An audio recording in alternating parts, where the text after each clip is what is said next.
What's going on, y'all? Hey, How's everybody everybody. doing tonight? This is Charles. Welcome to another Alpha After Dark with Charles and Daniel. This is going to be an epic one. We've been waiting for this, and the debut of the beard. Fear the beard. How you doing tonight, Merk? Doing pretty good, guys. Dude, thanks a lot Thanks for having me joining us. on. We really appreciate it. Yeah. No, it's Yeah. definitely helping out. Chat's lit. Like, everybody's in here, and I think it's only going to get bigger as we go, guys. So this is going to be a good one. I'm excited.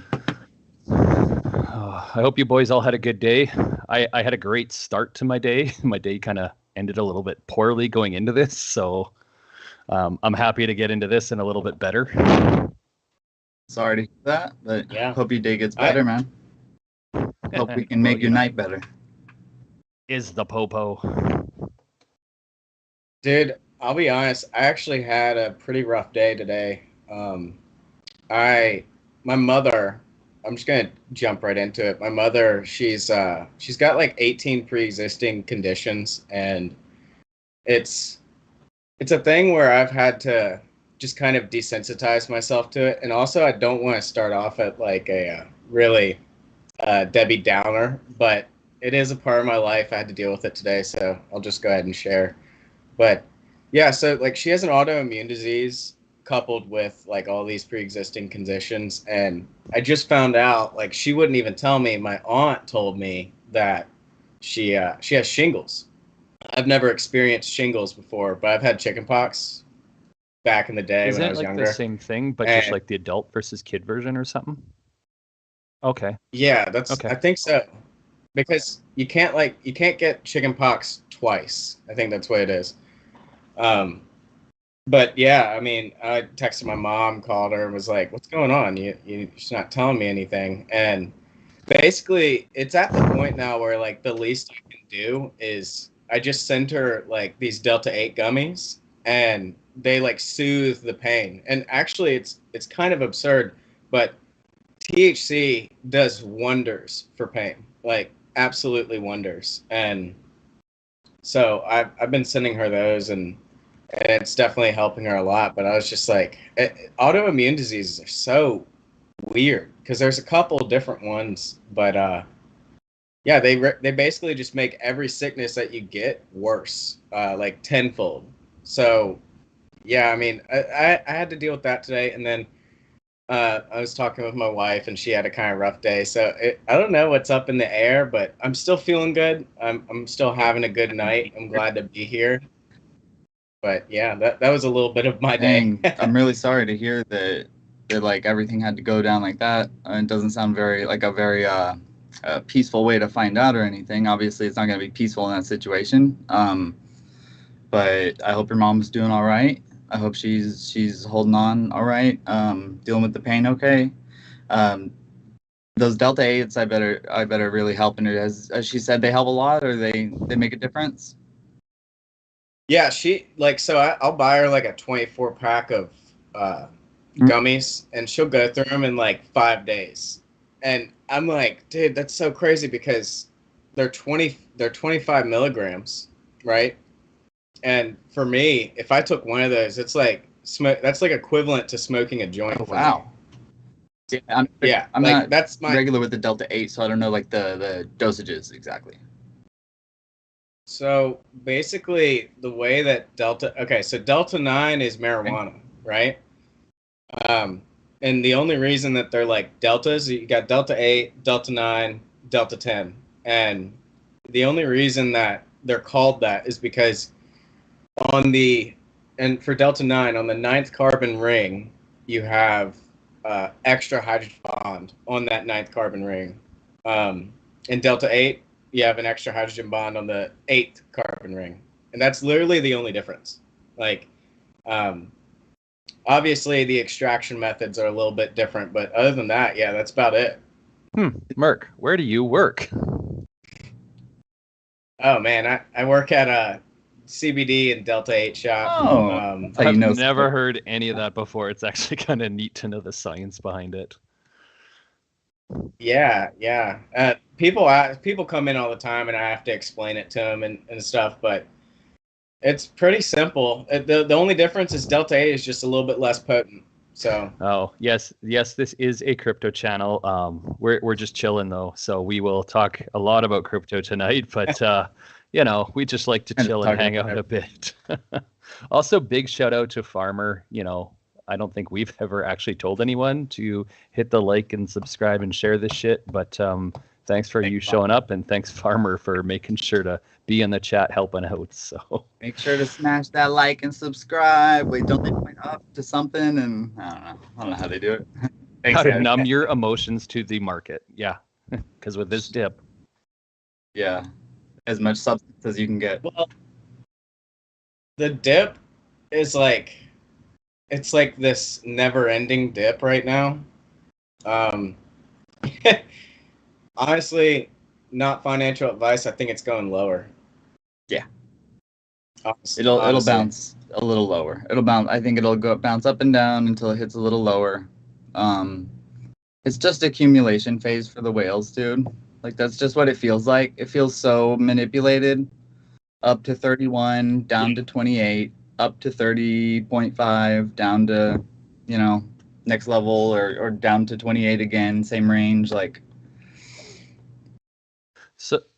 Yeah, I mean, if you think about it, it's just you have market makers. And actually, I was just reading about this the other day. There's, I think, I can't remember which one. It might be FTX, but there's a centralized exchange coming out that will be zero fees, absolutely zero fees. And so you're sitting here like, how the hell are you going to make any kind of money, revenue, anything off of zero fees? And it's because these centralized exchanges are market makers. So when they choose to open the doors to the public, they have enough capital where they can literally make the market and manipulate it. So they make money off of arbitrage, probably, and also bots that they set up from all the retail funneling in from the zero fees. So when you set it up like that, I mean, that's the only way that I can see you making any kind of revenue off of that. Yeah, that or really pushing your current coin as a backer, right? So like imagine going to Binance and you could trade every pair, but like the underlying contributor was BNB, right? If that's like what was triggering everything underneath, yeah, zero fees, but our coin's carrying it. So yeah, I think what you're saying is right. Binance might, sorry to cut you off, Binance might be able to pull something like that off with BNB just because of how centralized and weird Binance is. But some of the other exchanges like well, maybe KuCoin would be all right, but just some of the smaller centralized that aren't in the top 10, that, I don't know, that'd be tough for them to try to implement something like that. But like you said, they're already market makers themselves. So they've got a lot more revenue coming in than just those fees is I guess what I'm trying to get at. Like you said, they have many streams of revenue. It sounds like a publicity thing. I bet there'll be stipulations. I bet this chain won't be free, this chain won't be free, but like most of them are free. Or subscription based, right? Nothing, no fees. You just have to pay this fee for having no fees. It's the Netflix of crypto. Coinbase One. Yeah, that makes perfect sense. I mean, you also have to think about like where is all of like, okay, so Bitcoin hits $69,000. I think that's the top, right? Like, yep, that's where we hit. So you got to think about all the people that jumped in when that happened, like on the way up, and it's kind of scary to try and get more people involved in this market when traditional markets, yes, you can lose money in a pump, but they're traditional. Like they've been around for a long time. People understand them.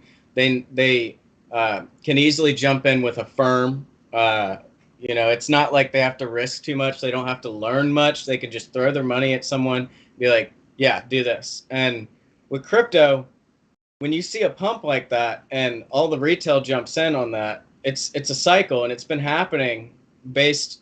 People like to say that the Bitcoin halvening, but yeah, it's just gonna keep happening and happening, and then every single cycle we lose retail. So that's why it's damaging, in my opinion, for a feeless centralized exchange, because they're basically painting it like, oh, you don't have to worry about any fees, there's no extra money involved, yada yada. But on the back end, like, people will buy AVAX at $100, and then they'll turn around and just sell it all. So I mean, that's the only way I can kind of like think yeah, about that's it. definitely a thing, I think, for sure. Like, I don't know. I'm a little bit exposed to the stock market. I only have like about a K, I think, in some dividend stuff. But as far as I know, like, there's no leverage in the stock market, right? Like, that's not something you can do as an average person. But then you see all these days where like billions are wiped out in leverage trades when, you know, Bitcoin just crushes the market. And I'm actually curious, like on a 1-for-1 over like maybe the last year, even, how much has been wiped out in the stock market? Like, people have lost money versus like when you have those leverage hits and people are just crushed by it. Like, I don't ever see headlines about the Dow or anyone losing that much. Like, the value decreasing for sure, but if they don't sell, they don't realize that loss. Leverage, that money's just gone. So Yeah. oh, go for it, Mark. No, I was just gonna say that introducing leveraging is dangerous for people that don't understand what's going on. I don't think anybody should be leveraging unless they understand the market. Like, a good way to put it is, do you watch the top 10 religiously? Do you know what the price of what was a year ago? Do you know what it was in the bear market 3 years ago? If you're not paying attention to things like that and you don't educate yourself, it's not going to be easy. Like, you can't just throw money into the 30x, 100x leverage and walk out scot-free. Like, it just doesn't work like 99 that, you out of know? 100 times you're gonna get liquidated pretty quick. Or And Yeah. and the thing that I Yeah. think a lot of people don't get is that it only takes one to screw you over. Like, I used to, and I thought was a great strategy trading Cardano, because it was such a small cap. You could leverage yourself and margin yourself to a really low liquidation point. So like, I had a long going on and I leveraged my liquidation. I think I was longing off like $1.50 and I was leveraged down to like $1.25, which for Cardano is huge. Like, that's like Bitcoin being leveraged at 50 and being liquidated at 19. Like, it's not a thing that happens. But you know what? Right. It literally wicked and took me out.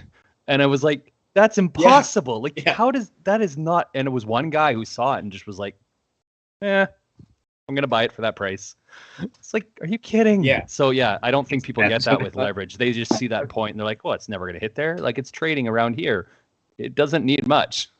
that's why it those points. Yeah. And go ahead, Oh, so Charles. I was just gonna say, so like, the market's been over leveraged for a really long time, and we've all been saying this. We've all known this. Think about when Wonderland was high. Think about I mean, back last year, when in October, when we hit 69, I think it was October. I'm not sure exactly, but when we hit 69,000, I remember reading an article. I don't remember any of the details, but just saying how over leveraged the market really was, to like how big of a cascading effect it could have. And I'm a little surprised that when Luna fell, that it didn't take a little more with it. Because what was that? UST was like I want to say like a 14 billion, or 10 or 14 billion, and then Luna was like a 16 or 18 billion around the time. My numbers are probably way off, but we were just so over leveraged for so long that this was coming. This was a long time coming, and now I think we're at a point where, well, regulations are about to come in, everything like that. But I don't know. What were you gonna say, Merk? I mean, the other thing with leveraging is you also have to just understand the entire market, because this is the thing with medium level crypto market caps that kind of are trying to bustle their way up. Once you get to a certain point, you follow Bitcoin. Yes. So, and what that means is once you capture enough attention and you get to a certain spot on the ladder, the bots pay attention. And then the bots start trading that token because they understand that there's an opportunity there to make 1% daily off of these trades of flipping. So then you start following Bitcoin. That's why for the longest time, people have always said that shitcoins is like the last bastion of hope, because that's where you can really make the money. But it's also like the riskiest option. It's all around.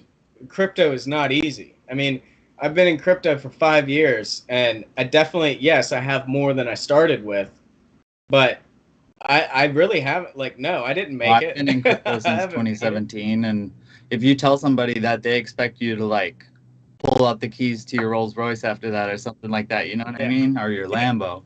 What was I gonna say? So go ahead, Chad, or go ahead. I lost my train of thought. Well, to add to that, think about it like this.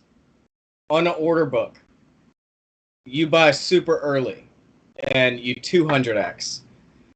The one person 200xing is like 100 people that bought in to get you there, or maybe more, right? So when people make hand over fist and take profit, and this is important to understand because this is the market. It's humans making decisions. When someone does 200x and they take that profit, it now requires more people for the people that got in after that guy to come in, you know? And so, yes, it is healthy to take a 200x if the project is going to keep going, you know? I think it's healthy to take profits no matter what, because it's a dog-eat-dog world out there. But the fact of the matter is like, crypto is just going to keep requiring more people for us to get somewhere. Or the market makers are just going to succeed and they're going to wipe it all. And like Charles Schwab out here, like, you'll own nothing and be happy. But at the same time, it's just, it can be disheartening. But I guess the best way to look at it is when we're down like this is where the decisions that made people's lives in the past bull market are. Like, this is where it is right now. While we're going down, you know, definitely it's hard to catch a knife there, but find a bottom, stick to your guns, find something that you've got conviction in, and do it, and hold it.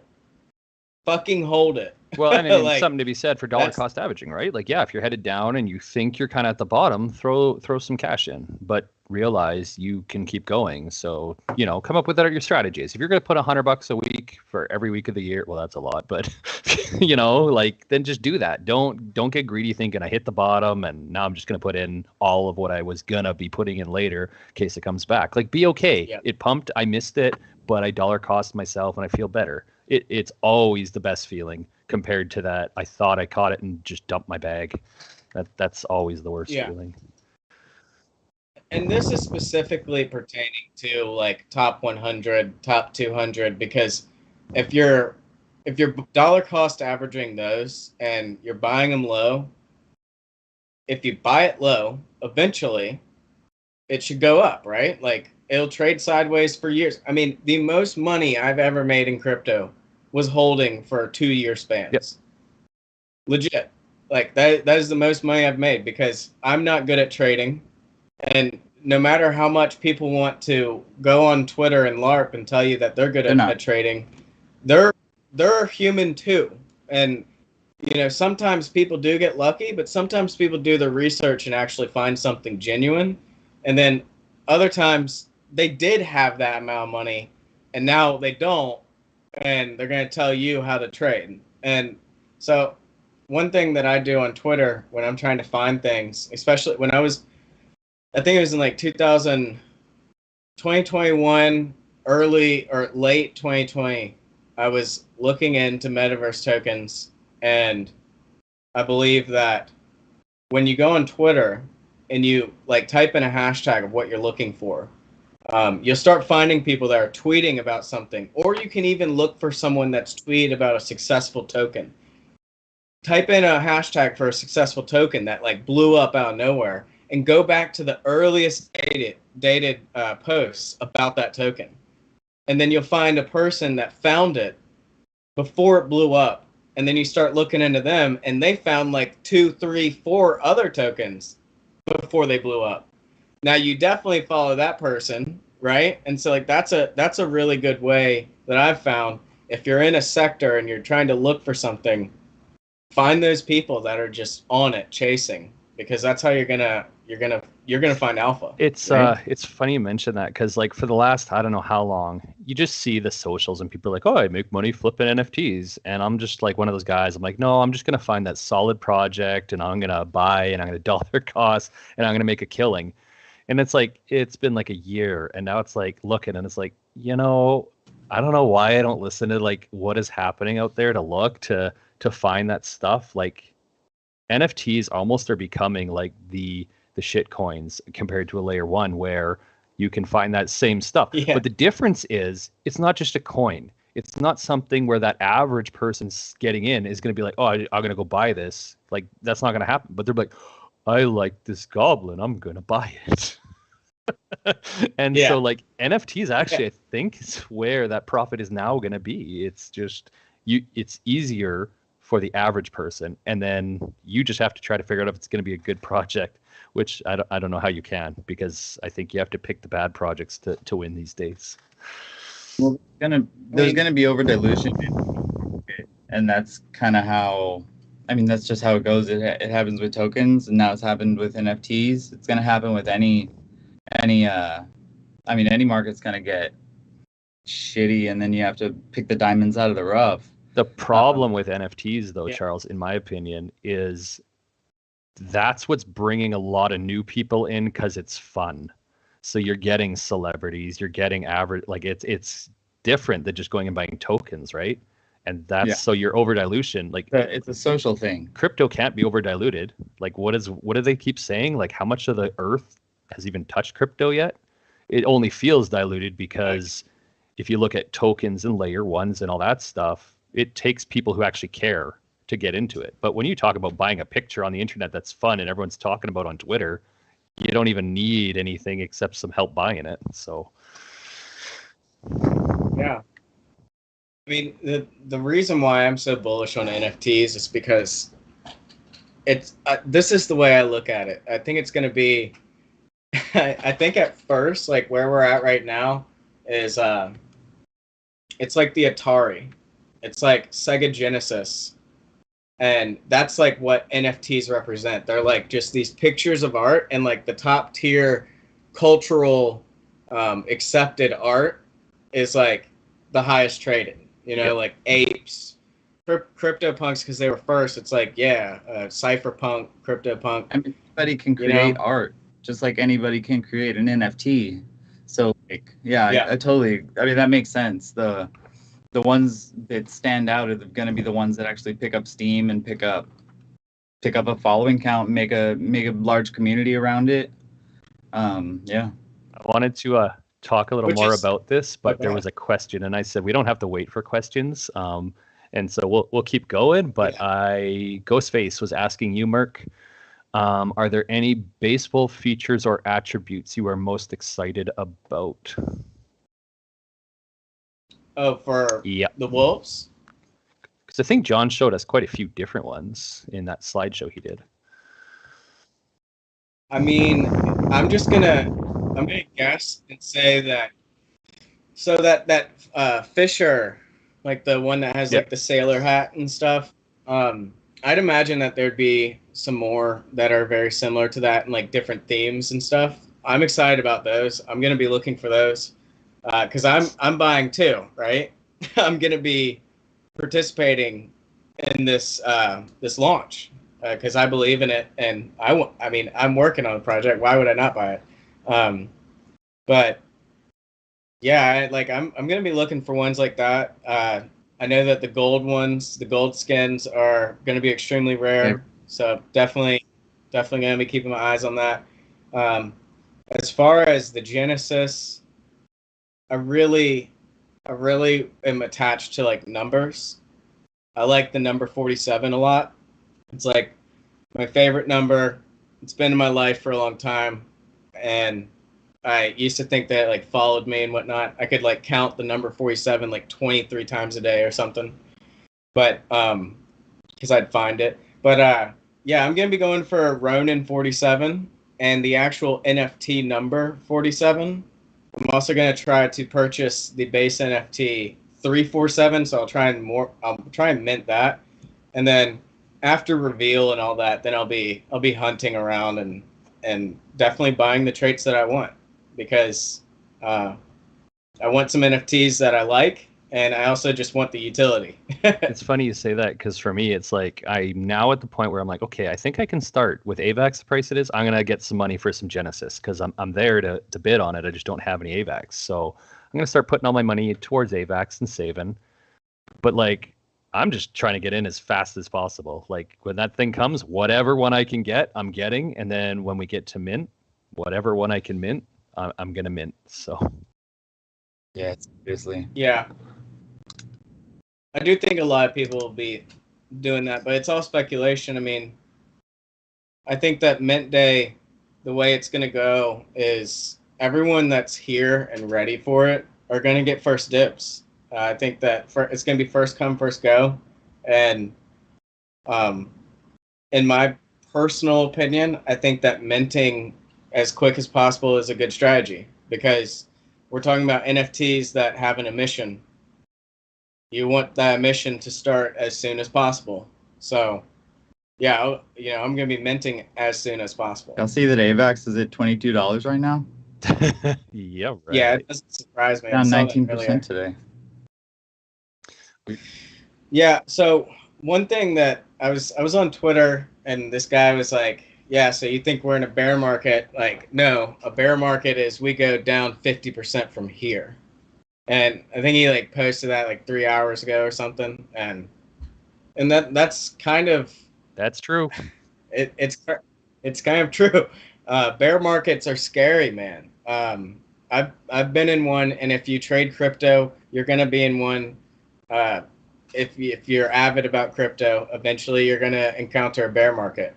But if you can join crypto now, if you can join crypto in a bear market, it's a blessing in disguise, because what it will do, and this is what it did to me, I would buy all these tokens, and mainly XRP. I was like really obsessed with XRP.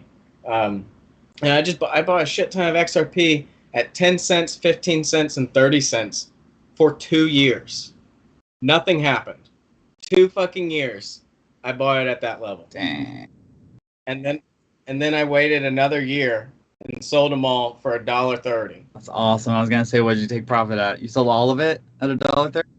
All yeah, Good all job, like detaching yourself from your bags. Because if I held when I held some when I yeah. hold something that long, dude, I have such a big problem I have a problem taking profit on stuff that I buy like in a couple days because I'm not a trader. I don't know how to trade. Yeah, yeah. I know the logic behind it. I'm not psychologically, I'm not there. I'm not hardened enough to be a good trader. I give in to my emotions too easily. It's not like, oh, I'll hit the sell button right when it goes down, but things along that line pretty much. I learned in the last 2 Trading. years, the only real lesson I learned is if you are holding like MERK, whenever you see it hit all-time high, yeah, it might go higher. Just sell. Just sell it any all-time high, and it might run a little more, and you'd be like, I missed. It's higher. I missed. I don't care. If you sell at the all-time high, you're gonna see a good retracement. 100%. If you see it go straight up, I would call it right there. At least part of your bag, or you're gonna regret it when it falls, and you could have bought in a little lower. But it's easy to say. Yeah. I mean, I think trading years ago was way different than trading now, in my opinion. Um, because everyone's going to take profits at 2x. Everyone's going to take profits at 50%, you know? So it's really tough to know. I would say, like, for me right now, and the way that the market is, I think a 2x is worth so much more in a bear market than it is worth in a bull market. So I think changing your strategies is always good pertaining to the environment and the market. But the reason I say that is because if AVAX is at $22 and you 2x on one of your investments on some kind of shitcoin, well, now you have not only double, but it could be even 3x buying power, because what if AVAX was at $100 when you made that 2x? Yeah. So that's why I'm saying is, like, this is the time where people make massive amounts of money if they make the right choices. If you pick the right ones now, you can even double, triple, quadruple your buying power, not even regarding a 2x. You know, I mean, that's... Oh, my bad. Not Go ahead. Well, not just only that, Go ahead. but it's the building that gets done in a bear market, right? It's people stop forking as much and start sitting down and taking the time to actually write something novel. Well, not many, but like those are the ones that are successful. They came from that a lot of them, they came from that 2018, 2019 bear, just whatever that phase was. And yeah, I really think that I think we're going to be in a bear market for a while, guys. I think this is going to be a tough year. A little bit. I think we'll have spikes, but like I don't see anything getting better this summer is what I'm saying. Like, when's the halving? Is that 24? 24. Yeah, so I could definitely see this as a bad year, and then you'll have that build up to the halving coming. So we got a while. It's hard to say. I haven't actually looked in a while. I don't know if you guys use glass nodes. I don't use it, but like I watch a lot of people who do. And like glass nodes, that is like some of the best market strategy. Just looking at that, it's the pure data there. It's better than any chart in my opinion, even though it is charts. But the stuff they look at, pretty expensive for a subscription, I think, or it's up there. I don't know. Maybe it's not that expensive anymore. It used to be. Yeah. What is this? Like an glass nodes? Yeah, it's analytics, but Right. it's looking at more than just like price and pattern, right? Or the patterns that it looks at are larger term stuff, like the fear and greed index, stuff like that, where traditionally where every dump has happened and what the market sentiments are. Like, you should look into it. It's really neat information, more than just price up and down and, you know, bull flags and bear flags. It feels a lot better. Yeah, they have some cool, like, I'm on their website right now. They have some cool, like, they write little stories around an analysis. I mean, it is an analysis, but at the end of the day, like, it's just a chart that they're analyzing. Like this is a short history of the Etherverse. We deep dive into Ethereum's most prominent use cases by quantifying gas consumption across major token protocols and transaction categories. So, like, I don't know, it seems pretty. I mean, I like Glassnode from what I've seen so far. Have y'all ever used Masari? Like they just do like No. They did a write up on like Olympus. They'll do a write up on Alpha. They write up on like all the biggest, all the like game changing kind of protocols. They'll do a guide on it like once they start to like pop, but not guide, just a story on it or whatever. Yeah, breakdown. Sorry. I was talking to my wife, and I thought my new crypto strategy, after I actually sat down and added up today for 2022, my new crypto strategy should just be sitting on Twitter and liking and retweeting and sitting in spaces for free shit. I've made 2K this year. I added it up. I've made 2K in spaces and like stuff. It's insane. You made 2K off of spaces giveaways? Spaces and like, yeah, just retweets and stuff. Wow. Never mind, like, let's just ignore the fact that I got kind of roundabout got OG out of Alpha off of Twitter. So like, you take that out because I don't know what overall, like, we know it's worth, but let's just, like, if I just add up what I have sitting in my wallet and the giveaways I've got, what I've gotten spent, yeah, it's been like 2K. Yeah, I mean, hey, it ain't much, but it's honest work. I mean, it was like, what did I say, Merk? That thing's like 500 US. So for me, it's like $600 I made this morning off that free one. Dude, that's legit. It's real cool. Yeah. You might want to check it again though, because Ethereum's I know. down. Oh, I'm holding. yeah, I saw that smirk on your face. You might want to check it again, though. Did y'all know that that Tether launched a stablecoin for the peso? Tether launches stablecoin for Mexican peso. I guess it just happened today, or I mean, I'm sure there's a market for the it's peso. You know? This is their first time they've done anything in Latin America. MXNT, that's what they're calling it. MXNT. I thought I saw something worth mentioning in here. Yeah, I mean, that's pretty cool in and of itself. Hey, spread the virus, man. Get it out there, everywhere.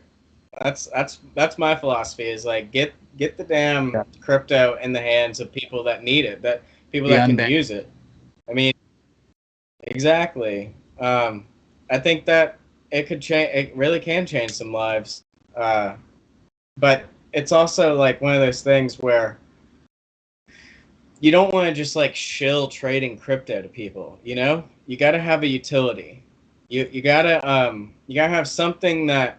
And I just mean in the grand scheme of things. Like that's why I was such a XRP maxi early on, and I refused to like look into anything else because XRP had a plan. They were like an ISO standard. They were going to do all these things, and I'm not saying that they're not working on it, but you know, those types of things are like pipe dreams.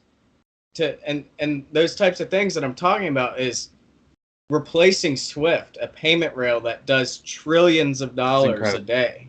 Like to come to the world and be like, we have a crypto that will take over your payment rail, and they're like, get the fuck out of here.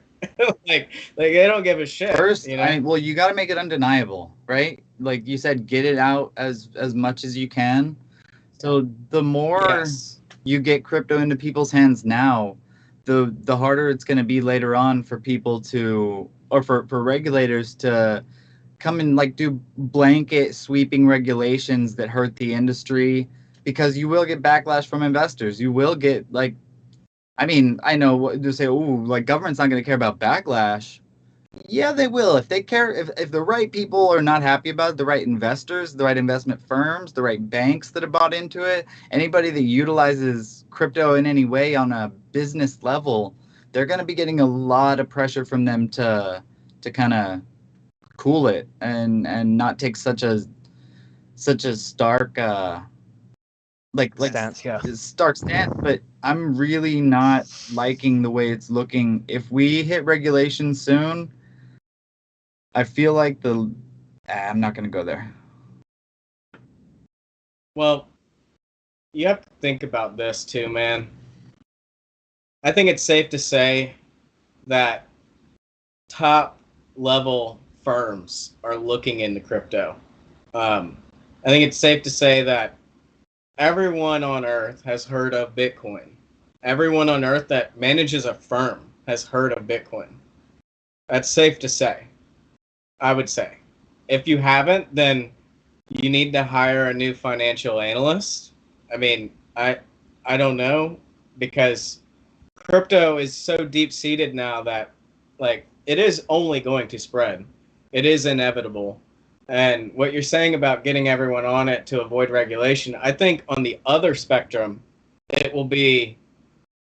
I've actually had this conversation with somebody. I think it might have been Dube. I can't 100% remember. It was a good guy, that Dube. Oh yeah, and we're talking about how like the end game, like what's the end game here? Like think about crypto. 200 years, 300 years from now, like what is the end game? And I think it is not regulations, not stamping out crypto. It's fully embracing it, and the governments of the world using it as a new reserve currency. switch everyone to digital, get rid of cash. That's like the beginning. And then what happens is if you're not on this network, the global network, the one that ever gets created, you know, right now the global network that everybody uses to kind of hold the store value in crypto is Bitcoin. And then the one to build on and to innovate is Ethereum. Like, that's just in the eyes of the world. So then there will be one that's completely sponsored by the government or a reserve currency. And if you're not on that network, you might not get the same opportunities as other people that build on that network. But that's going to come with a set of policies, and that's going to come with a set of ways that you have to interact with it, and you'll be restricted, right? So I think that's kind of like the end game here is this crypto right now is a revolution, and it is the race to innovate and create something that can replace. And if we don't do it, if we don't build an environment for the smartest people on earth to come in and build amazing technology and apps that change people's lives, then the governments of the world will do it. Couldn't agree more. Because, in my opinion, it's inevitable. I mean, like this, you cannot ignore this tech. You just can't. Well, with CBDCs coming out, like you said, like reserve currencies will come out. They'll have their networks. I didn't think about it like that, but the way you're saying it makes perfect sense. The way USD is the global standard at the moment, sort of. Well, the USD network will probably, instead it would be the USD network. You'd be on USDN or whatever. And then the government gets all the fees. They get all the data directly. I mean, I haven't really thought about it from a network perspective before. Yeah, well, I mean, the crazy thing about that is now, get this. So everything is stored on the blockchain. Everything's there. You can always look and see it. Great. But nothing's going to stop them from creating their own private chain that you can't see anything. Yeah. So basically what's going to happen is you're going to trade your dollars, your cash, or whatever fiat you use day to day that can't be tracked, and you're switching that to a digital wallet. And I don't mean to get all doom and gloom, but you have to think rationally sometimes. And I don't want to say that it's coming, but I do want to say, like, it is a thought in my head to, like, always be prepared for something that you're, just always be prepared, right? Be prepared for anything. And so, yeah, I get it. Yeah. And I think kind of what I'm getting at here is, I don't know if anybody really, knows too much about these auditing services that are out there, but it's pretty much all of them. And it's not any one in particular, but almost all of them, they don't want you to innovate. They don't want you to build novel contracts. They want you to fork and then get them to audit something that's easy. Auditing companies themselves. Okay. Yes. So what I'm saying is, like, it's an easier job to fork something and get it audited, and it's probably even cheaper because they've already scanned that code before, and you have like 1-2 little fixes that make you unique, but you're not handing off 10,000 lines of code like alpha to that has never been seen before. So when people say, like, oh, well, auditing is, can be quicker, well, that's because people fork, and the auditing companies will charge you an arm and a leg for novel contracts, So that's one of the issues in DeFi. Did you say that they'll actually tell you, like them telling you as a developer, why don't you fork? Why didn't you fork instead? You'll save money. Didn't you say something like that? Yes. Well, yeah. Look at Seaport. Seaport is literally OpenSea giving out a fork to everybody for a marketplace. That's what they're doing. It's one giant fork. Yeah. Kills innovation. So that's exactly what I'm saying, Chad, is if you have the smartest people in the world and they get to take a look at this and build, are you telling them to not do something new? And then meanwhile, the masses, crypto Twitter screams for innovation. They scream for transparency, in an encrypted, decentralized network. You know, like everybody wants. We all claim to both. want it until things go bad. That is, until Terra Right. rugs, or I mean, fails, gets depegged, whatever you want to call it. Whatever happened with that, you're entering a market of. It's hard to get there, but I think you know what I'm kind of getting at. All I know is Yeah. they better give me some good airdrops for the Luna I had on Binance because I can't sell it anymore. They're calling it USD. What, you bought Luna? They're calling I bought like Terra. I think I like bought $10 at the low because I was just like, oh, what the hell? I have $10 on Binance. You never know what's gonna happen. So I got like 33,000 Luna or something ridiculous. Yeah, I'm not gonna lie. I bought $25 worth. I bought $25 worth at like pretty low.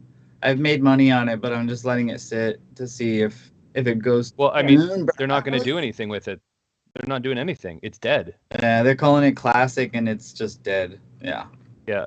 And they're gonna airdrop. There's like 4 tiers of airdrops. There was like the pre whatever who sold some. I don't even remember it all. But it's after the crash, when you bought all that sort of stuff. So we'll get something. 35%, and then 10% is the after this crash. So like And then you won't. that'll just rug next. What's up, Merk? This stuff gives me like a headache, man. Okay, so Wonderland, they have Sifu.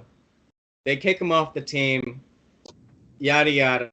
The whole thing rugs basically, and then the community votes to bring Sifu back. He's working with Wonderland again. Okay? All right. So like this is just a preface to Luna. Like it is not surprising that people will still put money in something that took billions. Tens of billions, dude. And they rugged the entire market at that while giving you 20% APY on a US dollar token. On a tethered token. Whole time everybody's looking at each other like, isn't this crazy? We're getting 20%, right? It's gonna fail one day. Yeah. Whatever. Well, it kind of happens. This is not innovation. This is just giving money to people that have become billionaires from taking it from you. They've mastered the art of like stealing from not stealing, of like snatching up the peasants' cash, or like snatching up the peasants' crumbs. That's what it is, dude.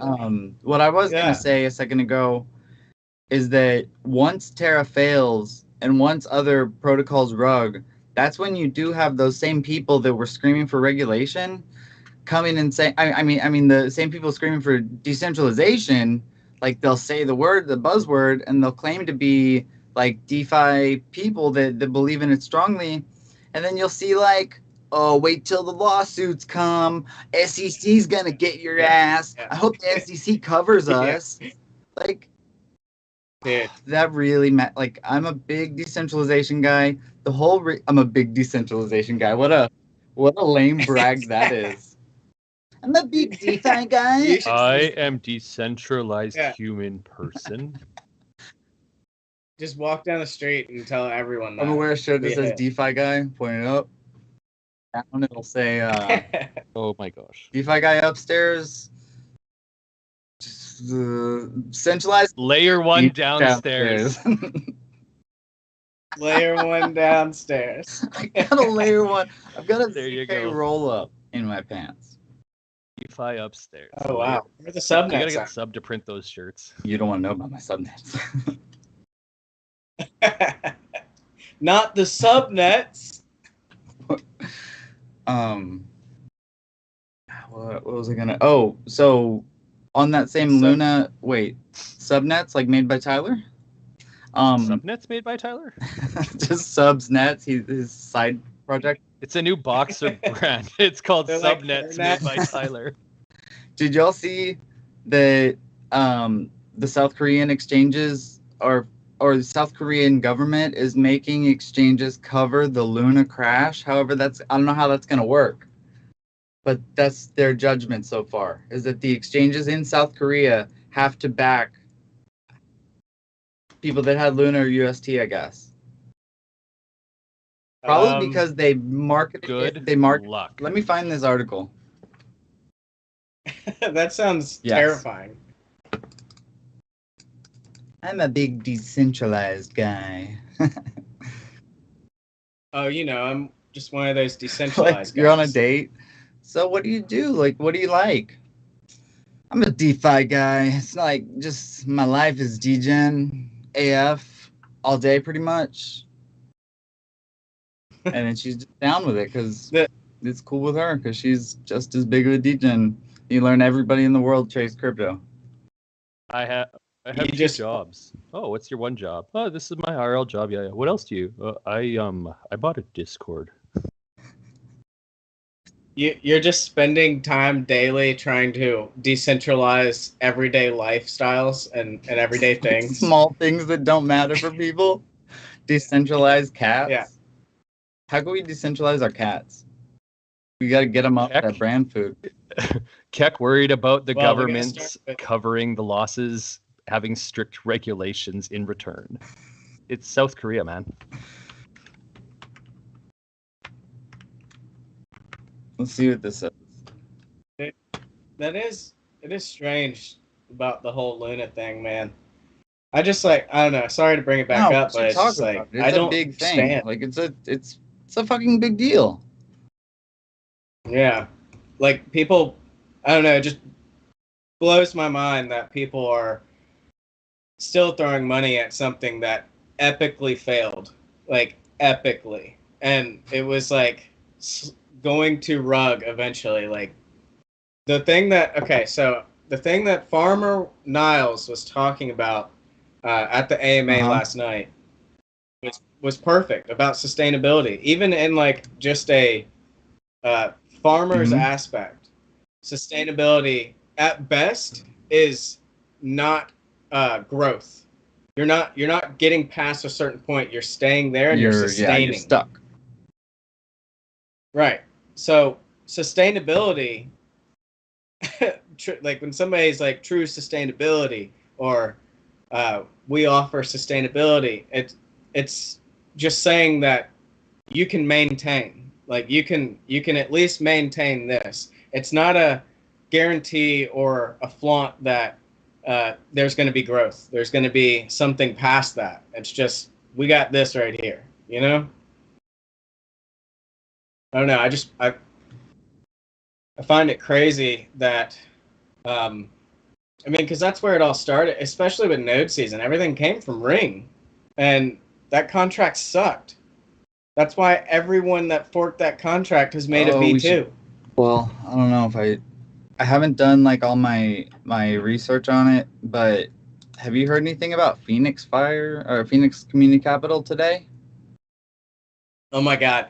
Yeah. Was that what you sent me earlier? So they basically are I've heard a couple things. blacklisted. Go ahead.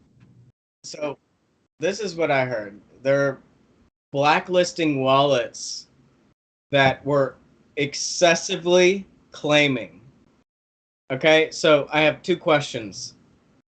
Are these people that compounded and got to a substantial amount of nodes that you don't like that they're claiming that many? Or is there an exploit?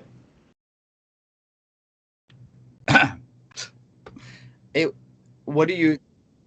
Or, actually, I'm not going to say the third. The third is so now- NSFW and cannot be said on air. I Okay, won't say a so third, but- all I will say is that in the past, Phoenix has been people have talked highly about it. They talk highly about their team. I've heard nothing but good things about Phoenix. Till lately, Yeah, same. I guess, or maybe I was misinformed. But so apparently, they're being called out by somebody saying. So it's all speculative, nothing proven. They're saying that this incident or whatever is on the back end, like maybe the excessive claiming was said to explain away some stuff that was found that they can't explain otherwise. What is excessive claiming? What's that mean? It means you messed up your contract and allowed somebody to claim more than they were allowed to?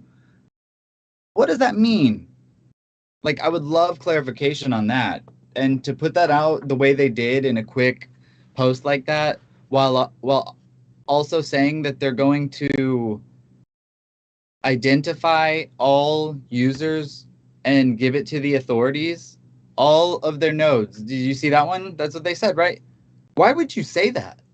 It's extremely rude. It's extremely like, you don't care about your investors because this is DeFi. Why would you threaten to out everybody to the like law enforcement agencies? Do they feel like that screwed over? Or is this maybe a knee-jerk reaction to something going on behind the scenes that they don't want to come out? I'm this is all speculation, and I got all this from a tweet. And it was not like it was, so this isn't my opinion. This is literally just me spitting out comments and questions. It's sus. That's what it is. It's sus because the only options here that they're doing something that someone gets hurt or someone is, I don't know, like I don't see how this is a good thing. And the other thing is they're encountering what every node protocol encounters. Runaway node creation. When that happens, you have to innovate. You have to find a way to get out of that mess. If you don't, then you're just gonna go down. And it's not I don't know, man. It's like I try not to say too much, but if you don't create something that is going to change the game for the investors that came to buy your node token, then it's just, there's no way to sustain it. There's no way that you can protect it, anything. And if you do a node cap, why would people buy the token anymore? So it's only Ponzonomics. Well, and I mean, exactly. That's all that was driving it the whole time. I thought about, it's like over and over. I thought about this, like, even if there wasn't runaway node creation, right? Like, take Thor and cap it at 10,000 nodes. Well, once you hit the cap, you're in the same boat. Doesn't matter if it's runaway or not. Runaway, at least I guess there's some income coming in for the whole time, and yeah, it's gonna fail because it's not enough. Boat. But in that case, even in like it's, do you hit that and then you're done? Like, this is my whole problem, and I brought this up before, is there's no product behind it. It's not even the runaway creation, it's this or that. It's, they don't have a project when they launch something. They're promising you returns without a product to be used. Like, that is so why I'm sold on alpha. Just everything that we're doing is like a product to generate fees to give the people the money. Like, it's a straight business plan that you would use in the real world as a business. Exactly. So like, and we just happen to be starting with crypto. Yep. Like, we're a business, yeah. But instead of starting, yeah, I mean, so this is from at John Cole 23. He used to be Crypto Goon, but it's John Cole. You can't make this stuff up. Hours after my video about fire last night, it comes out that someone on the inside has been exploiting and dumping on the protocol. And then the next tweet says, make more clear, someone has been exploiting. I've explained why below, I think is an insider. This is a guy like that. I like this dude. I like this guy a lot. I don't know if you can see this. No, that's not going to work. It's blurring it out. Not going to work at all. Nope. So those are hefty claims, man. I mean, I wonder if he can substantiate those claims, because to throw that out there against the protocol means death. Yeah. That is like... And he doesn't have like 2 followers. He's over 10K.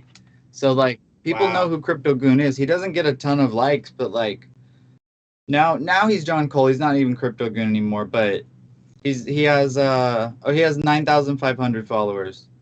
But like, I'm not trying to throw this guy under the bus or anything. I actually like him. But that's just where I got that idea.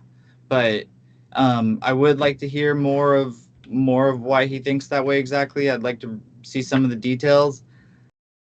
Also, what's going on with the Luna Foundation guard? Not to bring it back to Luna again, but apparently some billions of bitcoins are kind of not accounted for. Something like that. I mean, at least as of earlier this week, that was the case. Oh, are you talking about that picture that was going viral and it was like a network someone mapped out of all the wallet addresses and you could just see the shell game of their Bitcoin getting moved?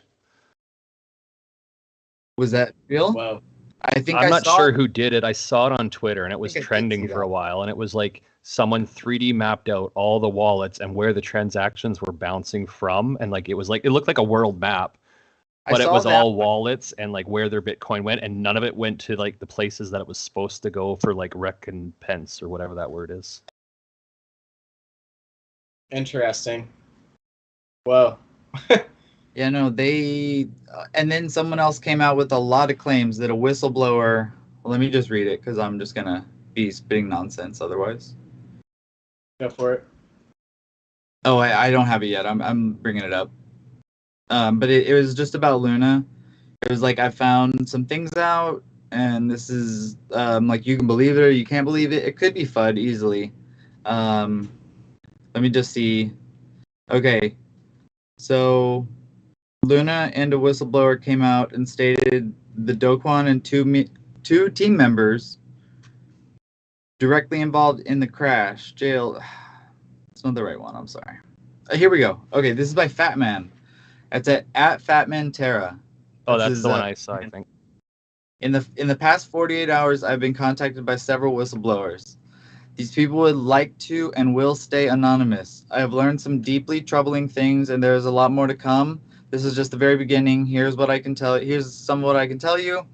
Stablecoin and about the bailout from Jump in May 2021, and I know exactly how much you owe them every month in Luna. Hint: how many zeros in a million? Question mark. Oh At God. Jump, I know exactly what you did to manipulate retail into losing billions on UST, but especially Luna. At Kanav Korea, I know who controls you behind the scenes. I know about your Slack group having a 14-day retention window. At Sam Bankman-Fried at FTX, he sends, I know about the 30% serum handshake deal with Jump and what you did to retail investors after.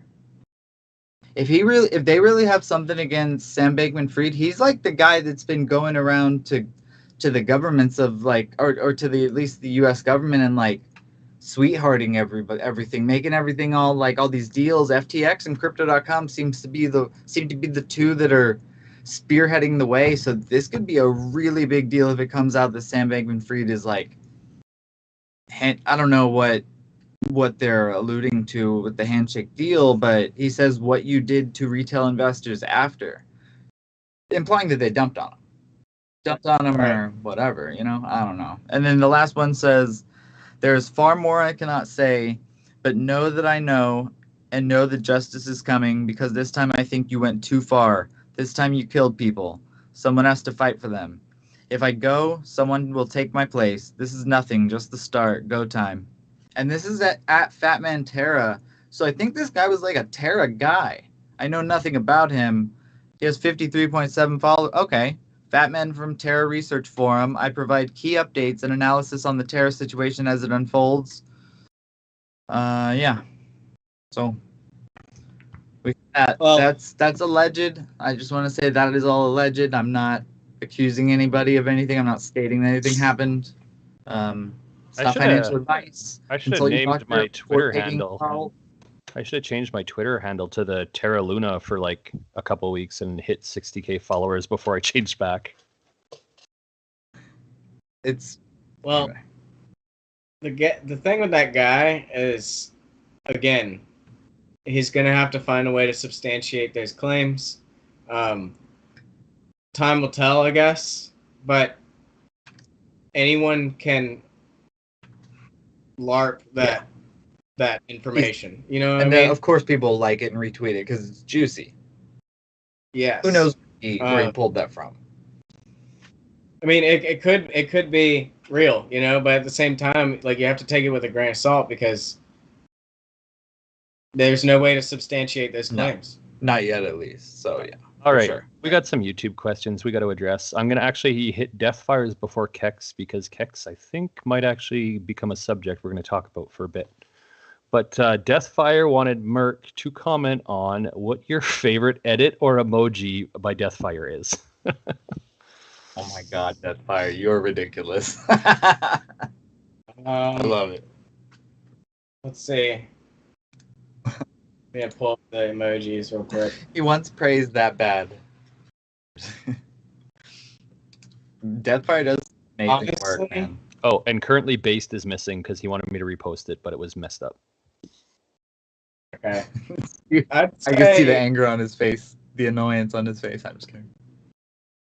I think it's just all of the different logo memes that we have, because one of my favorite things to do is to like react to a post with all of the S logos that we have.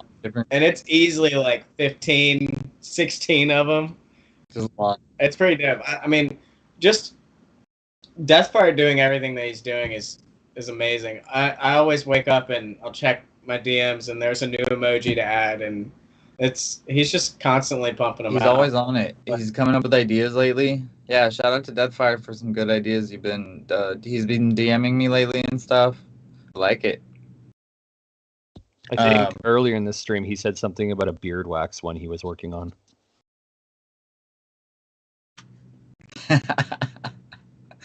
If somebody needs to screenshot that, that's the pic. That's the meme.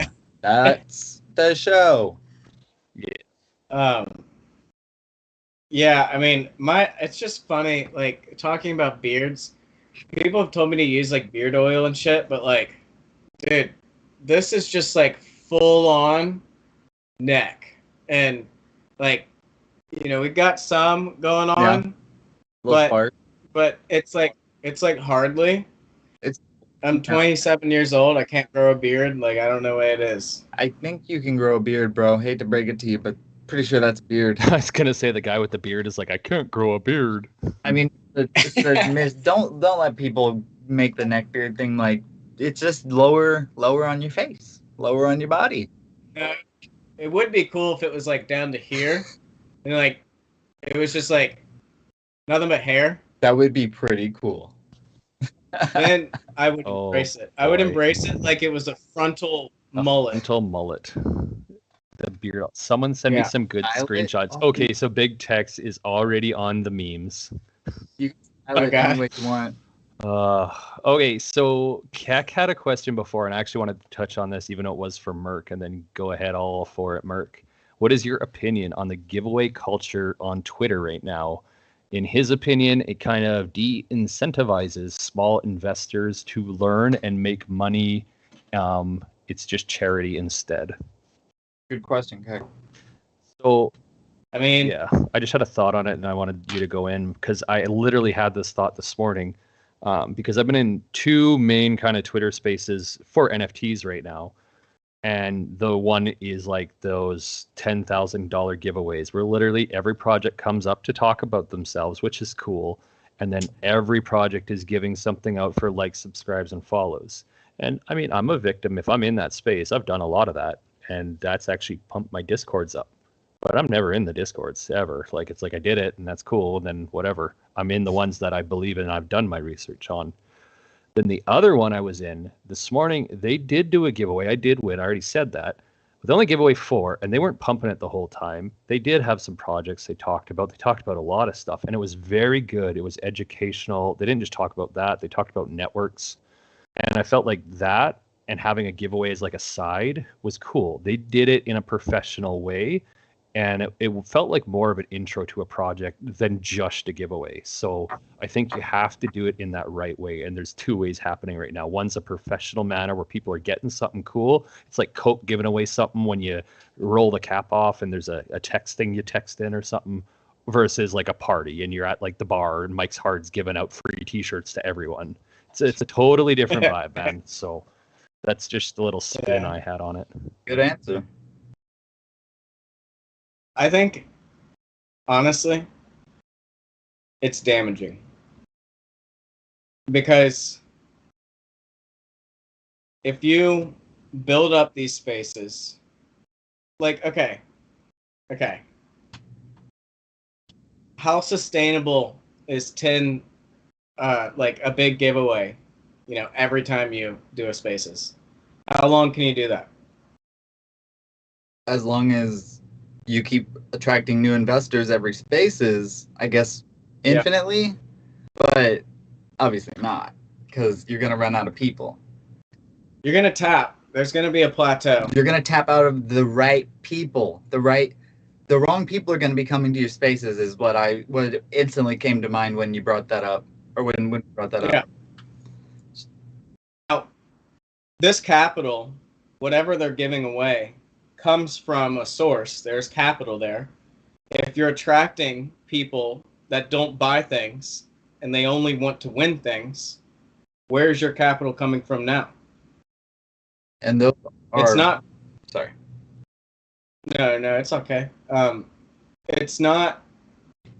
It's not building a path forward. It's solidifying exposure here and now, which is good. It's some of the best marketing you could ever do. But at the end of the day, it's all about the product. What is your product? Can it sustain what you're doing with this? Is this temporary? Will those people that want the giveaways eventually still come, even though there's no giveaways? And I think so. Yes, there are some people that will, because they're going to get involved in the community, find a place where they fit, and just enjoy themselves, But most of those people are just here for the giveaway and bots. So I talked to a friend of mine who launched an NFT project, and they've minted out.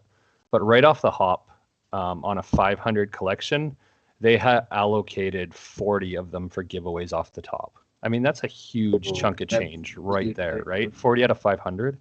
Yeah, it's pretty big. 4%. I don't know. Higher. Yeah, 4%. Yeah. Anyways, Sorry. I haven't been part of like the major ones that have taken off. I don't know anything about them, like Bored Ape or the Goblins, to know what that kind of budget was or why that happened. But what I think is going on is all these other ones are coming out that just aren't catching that trend that's happening, that they're panicking. So then they're giving everything away, right? It's not just like everyone's trying to be the next viral NFT. And if they don't know how to do it, then they just give everything away. I think it's definitely a marketing strategy.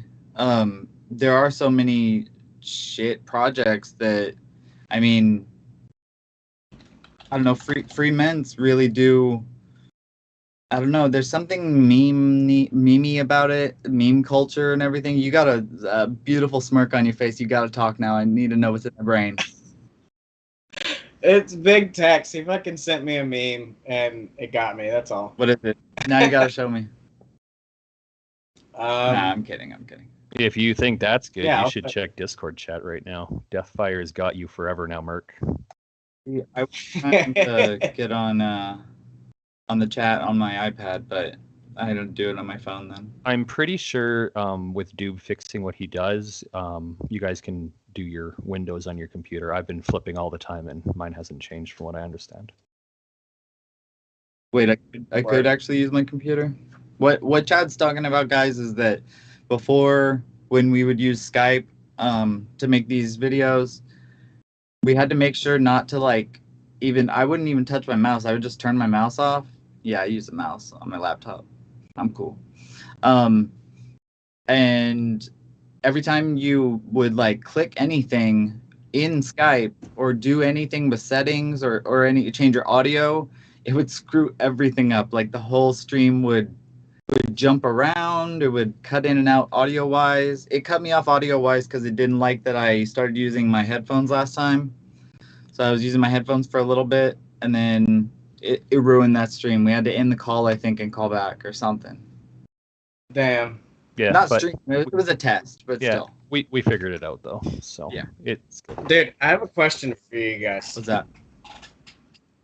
Have you been watching the Johnny Depp trial? I've been watching the people who are questioning what the hell is happening, but I have not watched the actual trial. I can't bring myself. I watched like one clip, a short on YouTube, and I think it was like Johnny Depp talking about being beaten by her, and I was just like, I can't do this. Like, what is this? Okay, so I had heard the original Johnny Depp stuff back when it was like first coming out, I believe.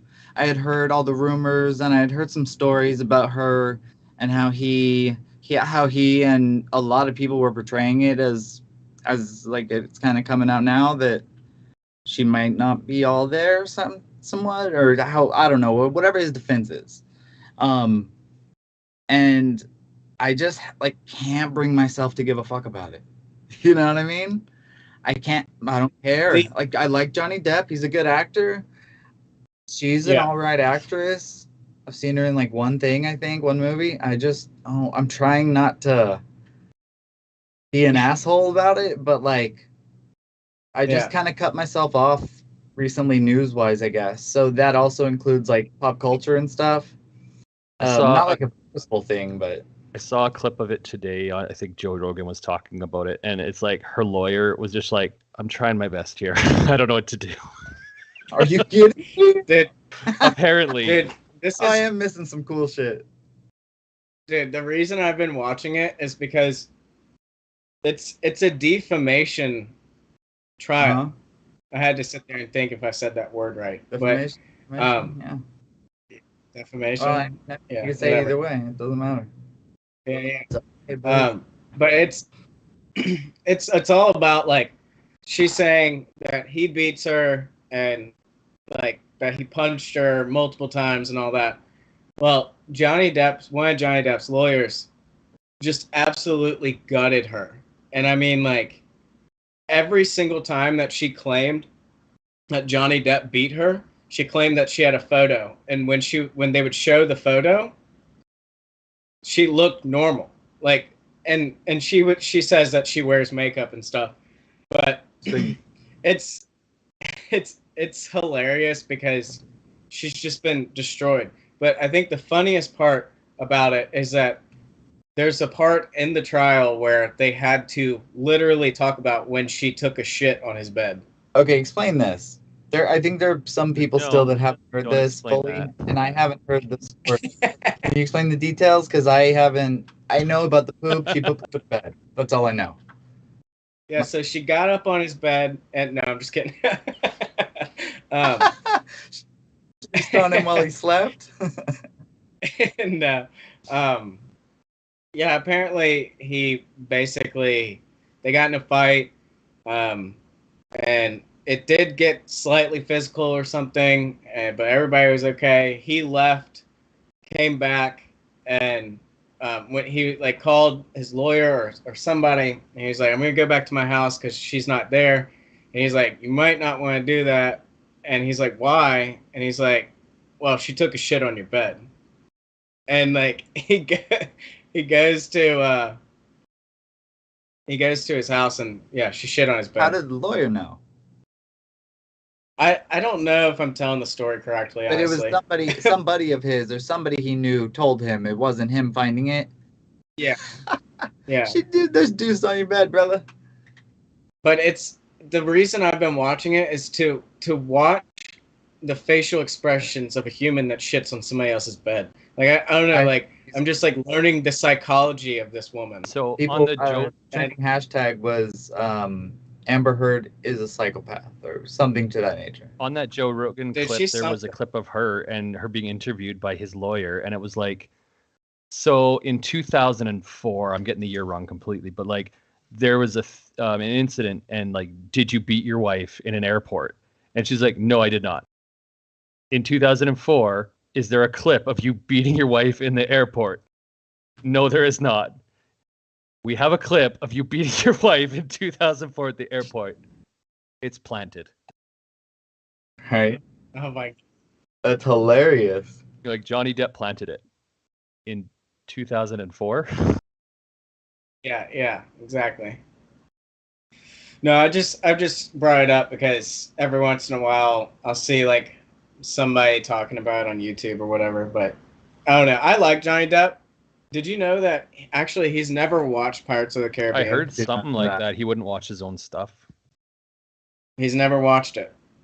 I would have to watch my own stuff eventually. No, I would have to. That's Oh, Yeah, I I saw an guess. interview the other day, like a brief clip that was they asked the chick from 50 Shades of Grey, have you let your parents watch the movies yet? I never saw or read that book, but it was like kinky sex, right? Yeah, it's I like mean, we didn't get into light it, but- Yeah. loft. dude, it was like Yeah, Yeah, dom bondage shit. or whatever that's Okay. Yeah. Oh, you mean a Wednesday night for this guy? Bust the old Yeah, for the computer out. decentralized the guy. DeFi guy, or is this the layer 1 guy? This is ZK Rollups. He's a real perv. Oh. Call him ZK Roll. Hey, Mark, how Sorry. does your wife feel Well, about you YouTube spending sometimes, so, like, all it's these getting hours better. here? My content's What? getting better. I will congratulate myself and say that. The longer we go on, the more I forget that other people are watching this. Yeah. Well, I'm just trying to treat it like I'm talking to you two. But you asked me a question about my wife. What was that, Chad? I will. It's not appropriate for air. No, I said, how does she handle you spending the time on this with all us degens as much as you do? I've actually wondered that personally. Because I know how my wife feels I about wonder it. how Mark's life is with this, because he's always on it.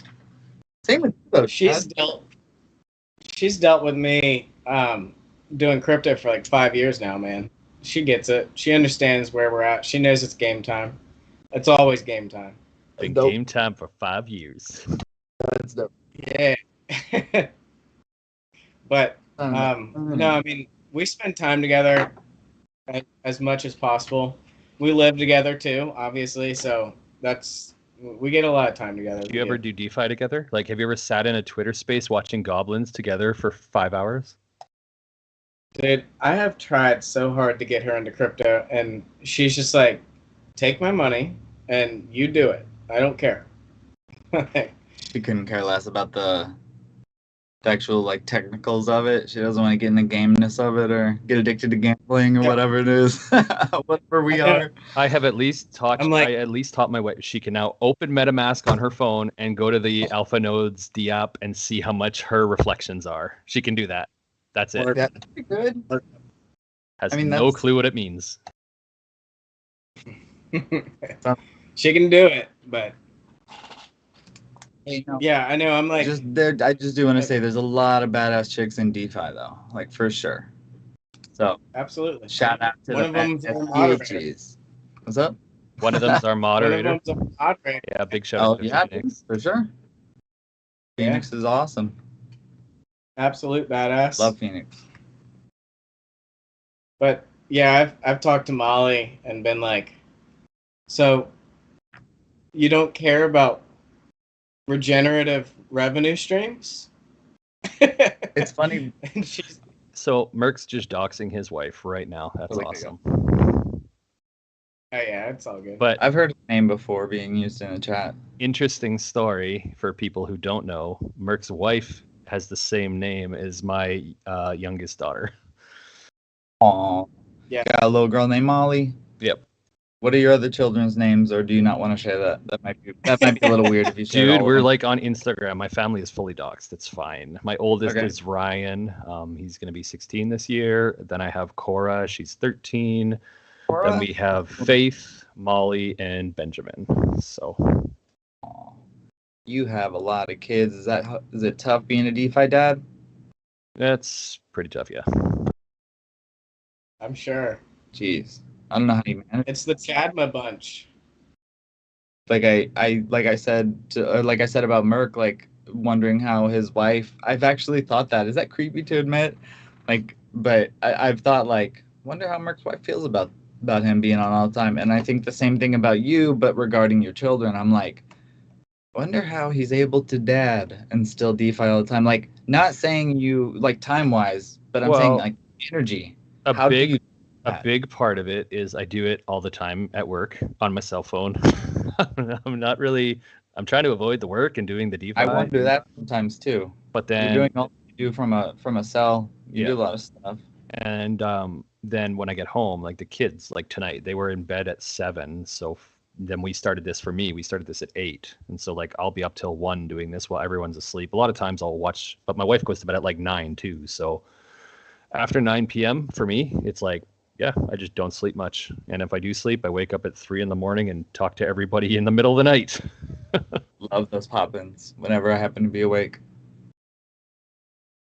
Dude, one thing I do want to talk about is the beginning of Alpha. Oh gosh. And I can't. I have to talk about it. I couldn't believe when you said the dates yesterday. Like, I didn't realize how quick the Discord popped up to when I joined, and then you recruited me. Like, I did not get that.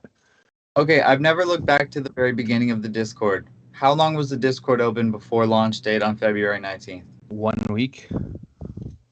February 12th. Okay. And I joined. I think the 16th or the 17th. I think I joined. Yeah, but it was basically, so me and Tyler, we were in this Alpha group. We call it the Alpha Factory. John was in there too, actually. And it was just a bunch of DJs. We just share shit, and the whole running joke was, well, who's gonna start a project first, and like who's gonna save us all from this DeFi nightmare of degen trading. And it was so subtle. Like Tyler was like, yeah, I'm actually working on something, and it was extremely subtle. He wasn't like, yo, this is gonna change the game. He wasn't like super chilling. He was just like, yeah, I'm gonna try something. And I was like, cool, I'll moderate if that's cool. And we built out the Discord. And that's how it happened? I didn't know about this at all. Yeah, it was as simple as that. Details. Yeah, so I want more details though. I know that Tyler and John met up before the mentioning of all this, and they actually worked on the branding and worked on the website and got all the things done even before the Discord opened. Oh. There was just some final things that had to happen once the Discord was open. But yeah, I mean, they just so happened to live close to each other. They met each other through another developer, and he kind of referred John to Tyler. And then, so they found out that they lived next to each other, basically. And so they met up and went over this, had a meeting, and talked about everything. And yeah, Alpha Nodes was born, like basically in that conversation. Sort of meant to be. Yeah. Yeah. What are the chances in DeFi that they live next to each other? Oh, it's absurd. Like, really, what are the chances? I'd like to know that. Yeah, Google will answer it, I'm sure. I'm gonna ask Alexa or whatever this is, Siri. Hey. Can't see it.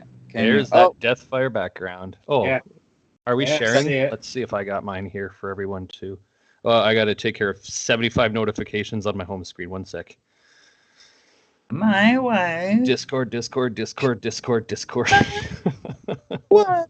But so this was the thing, though. Ooh, yours. Yeah, that's a dope background. I like yours more than mine, actually. Now.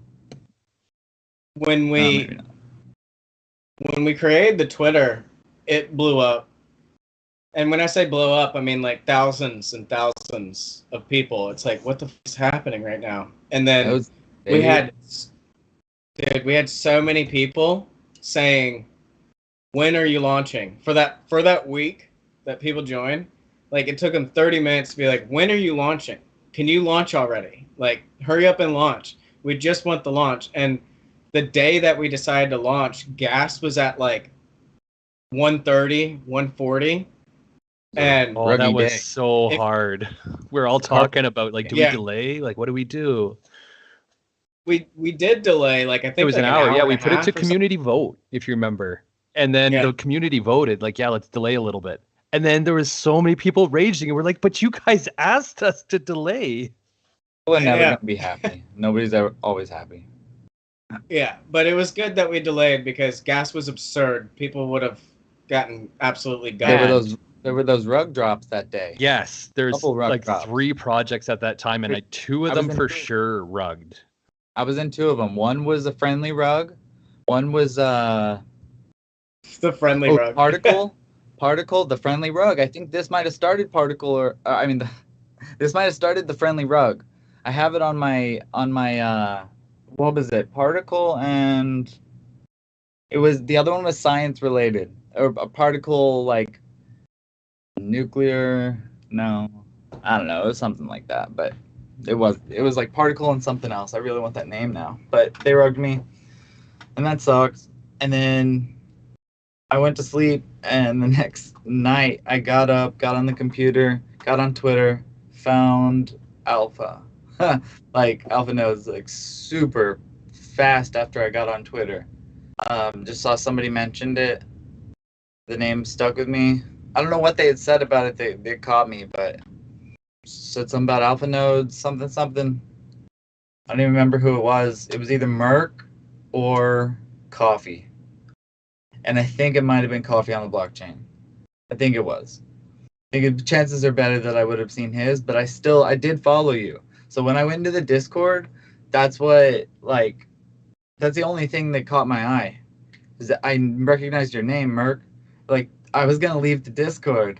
I just scrolled through the thing. I wasn't about to leave like right away, but I join. I'll take a glance at our Discord, give it a good one over, make a decision, kinda. Like it's kind of just how I do it. I don't mean to do it that way. And I saw your name. I was like, all right, I'll chat. I'll like see what's up here. It was node season, baby. We had time on our hands. We were happy. I was happy back then. I was a nice guy back then, a fun boy. I can't remember if it was the night before launch. I think it might have been Thursday night, so not Friday night, but Thursday. And I think I worked till midnight, and then I got home, and then me and Merk were on a VC for like 3 hours, giving me the rundown because I literally started modding the project like a day before, and I'm like, I don't know what a reflection token is. And had you ever moderated before? With Merk on another project, coincidentally. For how long? Like a week, maybe? Was that about right? Think how long so? Yeah. A week before Alpha. Oh, that's it. Okay. Yeah. So, like, the reason we met is because actually there's another guy in our Alpha Factory Telegram group named Shroom, and he created a project called Flux, and it reflected power. So I remember Flux. I was like, hey, I'll help you mod it. I'll do something for you. And so I did all that, and he just wasn't being transparent. There was like no real plans taking place. He was supposed to have a DApp out, and it didn't come out. There was just a lot of, what the fuck. And so I talked to him in the Alpha Factory, and I'm like, yo, when are all these things going to happen? And also, somebody reached out to me on Twitter and said, hey, man, I got some crazy claims against your Shroom guy. And he came off as like, he thought that I was basically like his best friend or whatever. And I was like, dude, I just accepted this moderator job. I actually don't know much about him. And he like laid out a bunch of different things that basically led towards him stealing and scamming. And I immediately after I saw that, I left the Discord because the evidence, like he had it. So and then you confront the guy? Oh yeah, I confronted him after I left, and I tagged him in our Alpha Factory Telegram for everyone to see, and I was like, "Can you explain these claims?" And I posted everything out, and he was like, "Dude, I'm not." Like the only thing he could say is "I'm not," and I was like, "Well, this is like pretty cut and dry." Basically, he would steal art from collections. Like he would steal art from collections and then start a new collection under that name and get a little bit of volume and a little bit of minting and then just disappear. Like it was all NFTs. He would just copy he would make apes on like Phantom, say, and make a fake apes thing so people buy on names, Ethereum. but like, oh, this is all on Ethereum. Okay. Yeah. And so I was just like, yeah, I don't know if I can stick with this, but I did see Chad in there, and he was just fighting the good fight, man. Like it was like he knew that the guy wasn't responding much and there wasn't much transparency, but he was holding the line. And like all of the people that were freaking out, he was like, "Hey, we'll get some transparency soon. Like, how can I help you?" By that point, he like, knew he was working for free. I think he said, right, Chad? Yeah, Yeah, well, it was just there was like starting to be like at first like they said this is coming, whatever, and it was like okay, cool. But then like I would be asking to get any kind of answer. There was nothing. Like you get no feedback. You just be like, yeah, the D app's coming. Like they didn't even have a D app. They had no website. Like it was so bad.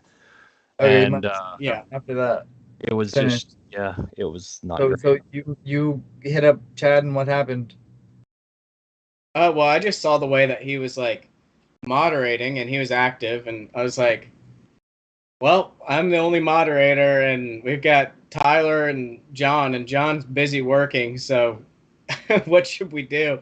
And I was on the hunt for some moderators. Like I needed help, and I saw that Chad was like defending a hopeless cause, and I was like, well, let's get you to come defend something that is real. Like, you know? It's funny because apparently me and Mark have never closed DMs. I'm literally going through some nostalgia right now, reading right from the very beginning. You mean from y'all's beginning, or like other groups that you're in? Merk y'all says, I'm still modding Flux. Not much going on, but I'm super busy here. Yeah, no, it's right back. I'm gonna see the first tweet first DM I sent to both of y'all. Yeah, no, it was a really interesting launch week. I didn't even think I understood when like Merk asked me, like they hadn't even like launched yet. It's like, you want to help me mod? I'm like, oh well, it's a project, sure. Figure it out and learn some stuff. And I was like, wait, you haven't even launched yet? Uh-oh. Yeah. It's a steep learning curve. Everything really did fall into place for the launch, the community engagement, everything. Like from that jump, everything fell into place, and we really set up a genuine future. So actually, I see Kek asked me a question: was phase 2 an idea already? I'd like to know that as well. Actually, yeah. So when John and Tyler had that conversation I was talking about when they first met, they wanted to do everything. They wanted to bridge crypto to the real world. They wanted to do a DEX, marketplace, everything. They talked about all of it. They just wanted to do everything. And I believe that Alpha Nodes was created as a stepping stone to get to somewhere where we can provide real value. And we didn't have VCs. Like we didn't have a way to, they didn't have VCs. They didn't have a way to raise capital. So the Reflection tokenomics were essentially a crowdfunding way of getting that to happen. And the timing couldn't have been better. Oh yeah, it was a perfect timing. Like we launched right at the end of node season, so volumes were really yeah, still caught the wave, and it was beautiful because we were already planning what was going to happen next and the rebrand and everything. And you know, I think I secured Alpha Shares domains easily like 2-3 weeks before the announcements of a rebrand and all that. Smart. So I said smart. What was? Sorry, I just said smart. Wait. But Oh yeah. I mean, well, they told me to. They're like, you need to snag these domains real quick. I was like, all right, cool. But yeah, I mean, like there was like the ETH and everything like that, all of them. That's good. Yeah, but I'm saying that because I own the Alpha Shares ETH, or I bought the Alpha Shares ETH for the treasury. I should have totally snagged that, but somebody already did. So yeah. I was afraid that somebody might like get wise to it like they do. You know what I mean? If somebody snagged that and we became extremely successful, like top 500 cryptos, they would have charged an arm and a leg for that. They would have, or they still are. They probably would still. Yes, yes. But bro, I'm a hold the hostage. Yeah. I'm totally joking. But yeah, I think that the way that it's moving right now is amazing because yes, it does seem slow, but a lot of things are happening and we're actually positioning ourselves to be ready for full scale. And basically the way that I see alpha is the longer that we last, the better it's going to get. It's not something that kind of dies off if it's a successful product, which I think it is. It's a successful product model. So, I mean, it's not something that dies off. It just gets better as it goes on. But yeah, I mean, like this, even once we launched the marketplace, this is another thing that we got to remember. We're 3 months old, over 3 months old, launched the marketplace, launched the decks. That's only the beginning. That is actually the start of the journey. Like, we haven't started yet. We still haven't started. Right. It's pretty crazy. Like, it is. Yeah, phase 1 was phase 1. We're still in it. Phase 2 is like the beginning, in my opinion. How do we still have such a strong community, man? I didn't mean to cut you off like I have been all night, which I'm horrible about. I'm working on. How do we have such a strong community, like through a bear market, through such a such a steep price drop in price? Sorry. I think it's because people just know we're building a business, man. That's like the beautiful thing, is that the people that are here understand it. Yeah, you put that perfectly. Like what I said yesterday on stage, right? Like, the great thing is the bear market really doesn't actually affect what we're doing in the sense that once whatever I said, it was like $29 million OpenSea did in volume when I checked yesterday or something like that. And wow. We're in a bear market. We're in a bear. Well, yeah, but nobody actually cares who has the money. They're just continuing to buy all this stuff. It's insane. That project have been like it's crazy. So volume, a lower price just means more volume because more people can get in and afford it. We're gonna capture so much because of our the intricate white glove approach that we're taking, man. We're gonna capture Solana did like $5.8 million yesterday.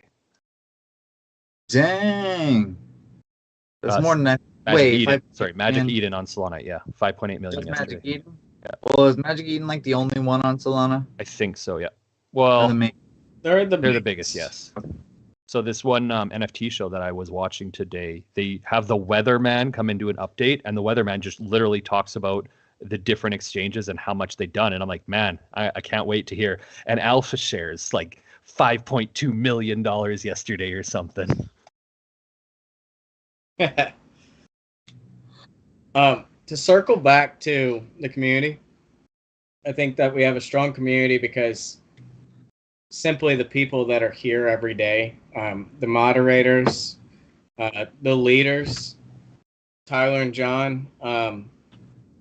Tyler is a person that instills inspiration. When I hear him talk about alpha shares, I go to Trader Joe and I buy more. Like almost every time, because it like re-clicks again, and I'm like, oh my god, this is too every good. Time you hear fully explained. Yep. Yeah, and so like the people that are in alpha since day one, and the moderators that are still here every day and they show up all the time. That's why we have a solid community, because we have genuine people. We don't just have people that are in here for quick bucks or moderators that like just read the white paper. When somebody comes in here, they get the full treatment from multiple people too. Yeah, maybe from too many people sometimes. Yes, one person asked a question, and like at our height, we were having like 6 people answer at a time. You know how like kind of all reply at the same time kind of thing. Dude, our moderators are amazing. We really have like easy to overlook a moderation team, but you're hitting on a great point, dude. Our moderators are stellar. Speaking of which, our moderators' comments is that we have the best community because we have the best memes. That is also true. Love Big Tex. Love all you guys. Shout out to Blood, Big Tex. Sergeant, Dark, Yeah. Tebow. I don't know how to say your name, buddy. I'm sorry. I love Tebow. Tebow. Tebow. I'm gonna call you Tebow like Tim. Timmy.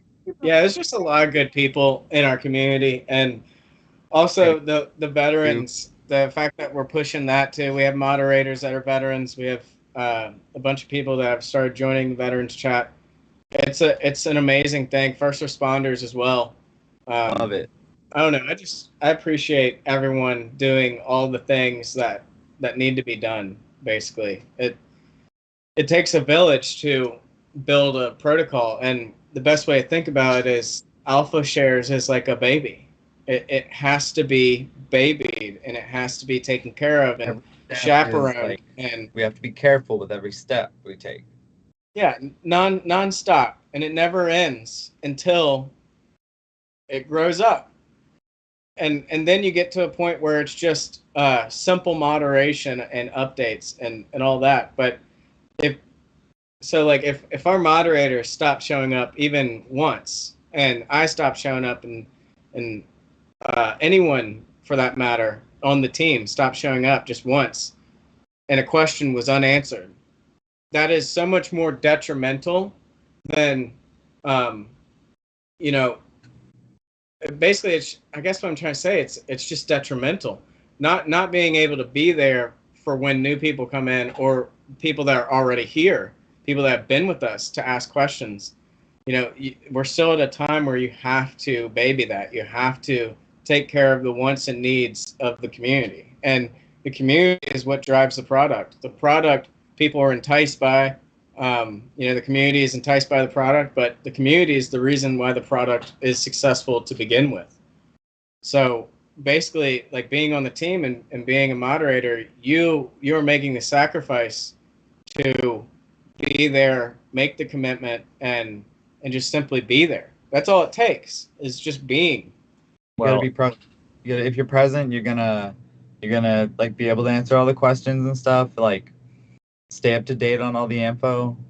Easy. It's like you're just hanging out, but it's a lot more than that. Yeah. It's turned into a lot more than that, I should say.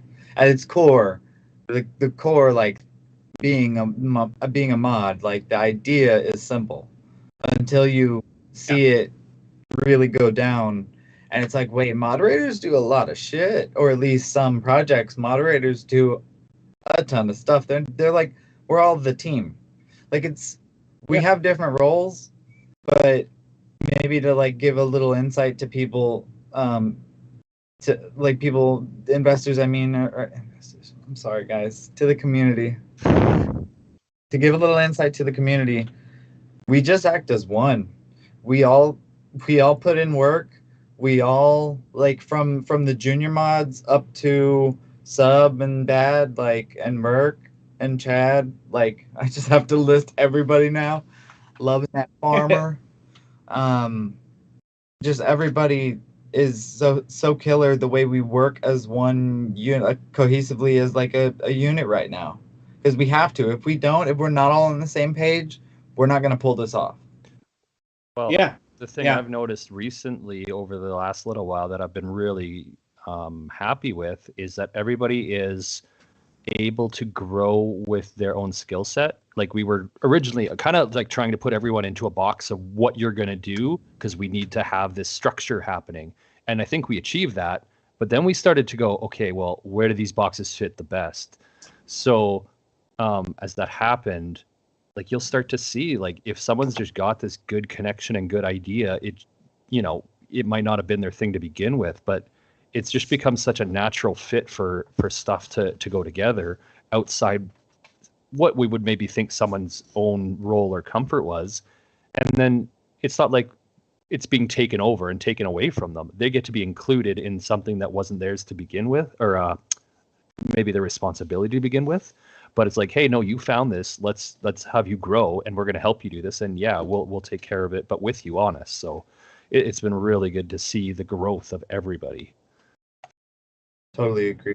Yeah. Couldn't agree more. Everybody's putting in work. Everybody's spitting ideas out in the chats. Everybody has ideas. Like no matter what department you're in, we're helping out for other departments. Like we're trying to. Yeah, I love it. Yeah, and Stargen too. Like he has a background in. But I have to say Stargen. I love Stargen. Yeah. He has a background in support, and like I said, baby stages. So when we get to a certain point, we have to scale. We have to get to basically where we have different sectors within the company that handle different things, like any other company. So just even having somebody that's effective in support and already paying attention to that, that's going to be a huge asset later on, or even not so far away from now, actually. No, we're gonna have to utilize that pretty soon. Yeah. Utilize but them. Honestly, I think it's gonna be an interesting ride, to say the least, and I'm just excited about it. I'm excited. This is what I want to do. I want to log onto my computer, and I want to buy AVAX from the Alpha Dex, and then I want to buy an Alpha Wolf on the marketplace with that AVAX. It's really interesting to hear like what everyone's vision of what's going to happen and like what they're passionate about or like what they want to do as like what's a successful thing in their mind. Like to hear you say that, and me, it's like I want to be able to be like, hey, I know you're a new struggling artist and you're out there and you're trying to grind and do these NFTs. Hit us up and let's help you get your music out there, get this stuff listed. I know you don't know computers or how NFTs work, but like that's what we can do for you. So like let's partner up and like, all that sort of stuff. So just seeing the different mind thoughts on which tools we all feel are going to be super valuable and add community out there. So the Launchpad idea is amazing. If you guys don't know exactly what we're trying to do, I can like explain what we're trying to do, like with the Launchpad exactly, right? Kind of. Well, I'm asking. Yeah, but don't forget it's going to be a full-blown studio. So studio is a better way to say it. So what we're gonna do is we're offering a service to everyone, even if you have an idea for like an NFT collection. If you have a good idea for a business kind of thing, eventually we'll do this. You got to remember, our treasury holds a good amount right now. We have a substantial amount in our treasury sitting safe at the moment, but we can utilize that for many things. One of the things we can do is utilize that to build out an amazing team of devs. So when you have an idea, you can come to Alpha Shares and we can have our devs put our devs and our artists rather put your idea like and bring it to life. We might take a large cut for that, but we're trying to provide that service that we can do anything you want to do. If you come to us with community, if you come to us with an idea and a vision and like a goal and a roadmap already, like there's a good chance that we're not going to be able to pass that up if it's presented the right way. So I'm really excited, like exactly what Chad pretty much said, but just to like go a little deeper into it. So I'm really excited about it. Well, like the tiered approach as well, right? To what you said, if you just come in with an idea, then what can cover the art and utility and everything with the devs and the artists. If you come in and you're an artist and you just need devs, well, we can do that. So it's that custom approach to the business that you need. The solutions. It's almost like solutions for small business, really. Yeah, I mean, the way that I see it working, and honestly, we haven't fleshed out the details, but I think it would be, if you have an idea and you need the art and you need the contracts, basically you need, hold on, I think I just lost it. Oh yeah. You need like a deposit system, something like, all right, well, we need to take a deposit because somebody can have an idea and they can have like the best idea in the world, but if they don't have, I guess you could say, a following or a way to produce a community, then there's no reason why any launchpad would want to do that. So the way that WinMint works is, they charge a certain amount and then they'll launch you, So it's a pretty good, I think they're making good money right now. And I think the best way for us to do it is you could cover the cost, but you might need a deposit. And then you just take a percent of the mint and then it's over. You don't have, like, we'll launch you on the marketplace too, but after the mint, like, you have your own royalties, you keep your side of the mint and done. Like, we'll just take that fee. So that is lucrative. I think we're definitely going to be doing that. We have some plans in the works for the studio. I mean, the studio is going to be huge. That is, I know everybody, like the investors themselves are like really excited about the marketplace. I'm excited about the decks too, but the studio is a big deal. It really is. And once we fully flesh that out, that should substantiate some revenue as well. For sure. But more than just some revenue, I mean, that's a large sector that we're tapping into, multiple sectors at a time. Well, not the NFT aspect of it, but at the same time, in a longer term feel, or just to speak more long term. And I know we're at 2 hours right now, so whenever you guys want to wrap up is cool. Cool. Or I mean, I'm not saying we have to, but it's getting a little late, I think, for other people probably. Totally. Down the road, we're gonna turn into a like I said at the beginning, we started as a crypto company, but we're not gonna be like just a crypto name. And people have to realize that. Like, the NFT aspect of it is so Alpha Nodes was a way to get off the ground and to raise those funds, right? Alpha Shares is a way to like step into the next step, make something that's not only sustainable but a regenerative revenue source. Had to try 3 times. Yo, Let's just coin it as RSS or RRS. Okay, so RSS and everything. That's the next step. But later on down the line, we're going to be doing real world shit, like projects that make people money and will make our investors money. That's the goal of Alpha Shares. Is, I mean, at the end of the day, we have many goals, we have many missions, but, and I'm saying I mean like the guys, y'all, like you guys have the vision, and we as a team are carrying it out.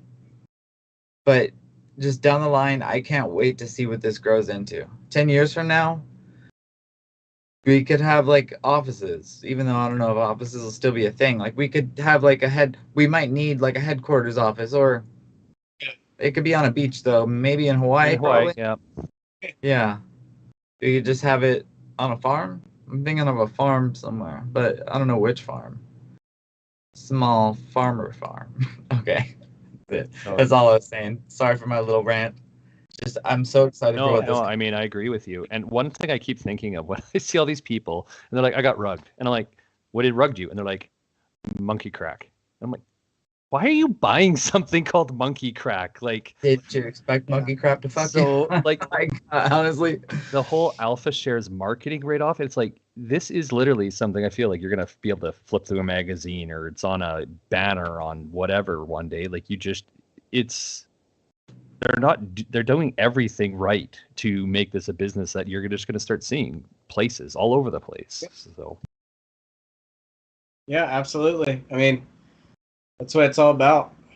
Real revenue generation. But I mean, it's going to be a long road to like get to the full potential. Like, but Amazon started as a bookstore. So I love the whole Amazon eBay thing when I talk about OpenSea. We're Amazon just building, and they're OpenSea. How dope would that be if Yeah. just the next big brand was launched from an NFT, like an NFT project, or a node? No, from a node project. Yeah, That'd be sick. it makes That'd be ridiculous. in the dude. future. See, NFTs, man, are just the potential there is huge. You can tokenize houses, you can tokenize anything really with NFTs, and having ownership of this NFT means this utility, right? So that's I don't know. It's just there's a big future there for NFTs in general. Everything. So I think it should be on the forefront of everyone's mind at this point. It's not just JPEGs, and like people need to stop thinking of it as a single thing and think of it as I don't know, like a vehicle almost, a means of getting. I don't know. It's a weird way. No. I mean, it makes sense. Like you guys, like everybody, if they haven't stopped to think, like, yeah, John and Tyler wanted to do this company full time, but like, do you think for a minute that Tyler is not going to be involved in what he's already doing, but then bringing that into Alpha Shares in a much grander state? Exactly. Like, I don't know about you guys. I'm thinking REIT. Like, Yeah. Totally putting words in his mouth, and he just got home. I hope he's watching. Tyler, that's a promise you just made on air via Charles' mouth. Is that the same way you spend my money? I haven't done that in a long time. We should give away some AVAX live on air right now. I think that would be kind of cool. It would be, but I need it for Genesis. So. Yeah, I don't think I'm in the position to do any giveaways. Right Yeah, now. I was about to say I could spare one right now, but that's about it, guys. Maybe we can start giving away Kex money. That seems like a good idea. Hey, I'll take a Bitcoin if it's up for grabs. Shit. Whatever. You can split it with me, Mark. It's cool, dude. I want to get to the point one day where I can give away John's money. Right now, I feel like I just get fired. Yeah. Oh God. I just picture John entering the chat, and he just it's like a video, and he like right clicks on your name, and then he scrolls down and clicks ban. Kick.